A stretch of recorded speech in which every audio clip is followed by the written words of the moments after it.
গাজায় এখনও মৃত্যুর মিছিল, সেখানে বর্বরতা অব্যাহত রেখেছে ইসরায়েল। সবশেষ রাফা, দেইর আল বালা সহ বিভিন্ন আশ্রয় কেন্দ্রে একাধিক বিমান হামলা চালিয়ে 2 সাংবাদিক সহ আরও 60 ফিলিস্তিনিকে হত্যা করেছে নেতানিয়াহু সেনারা। আহত হয়েছেন আরও শতাধিক। 1.5 বছর ধরে চলমান আগ্রাসনে মৃতের সংখ্যা অর্ধলক্ষাধিক। গত 18 মার্চ দ্বিতীয় অধ্যায় উপত্যকাটিতে হামলা শুরুর পর 4 লাখেরও বেশি মানুষ বাস্তুচ্যুত হয়েছেন।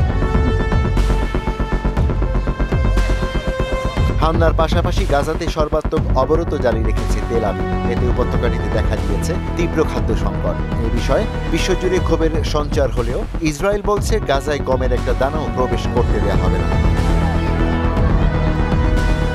এদিকে পশ্চিম তীরের রামাল্লাহ ও হেব্রন শহরে উচ্ছেদ অভিযান চালাচ্ছে ইসরায়েলি সেনারা। ফিলিস্তিনিদের বাড়িঘর থেকে গ্রেপ্তার এবং উচ্ছেদ করা হচ্ছে বলে জানায় স্থানীয় গণমাধ্যম। ভারী বৃষ্টিতে সৃষ্ট বন্যায় যুক্তরাষ্ট্রের কেন্টাকি, আরকানসাস, ইলিনয় ও ওহাইওতে 22 জনের মৃত্যু হয়েছে। তলিয়ে গেছে বহু বাড়িঘর, রাস্তাঘাট। এছাড়া 500-এরও বেশি সড়কে যান চলাচল বন্ধ করা হয়েছে কেন্টাকিতে। ব্যাপক ক্ষয়ক্ষতির মুখে পড়েছে ইলিনয় রাজ্য। অন্যদিকে মিয়ানমারে শক্তিশালী ভূমিকম্পে প্রাণহানি উন্নীত হয়েছে 3600-তে। এখনও শতাধিক মানুষ নিখোঁজ রয়েছে বলে ধারণা করা হচ্ছে। ইশতিয়াক হোসেন, মোহনা ডিজিটাল।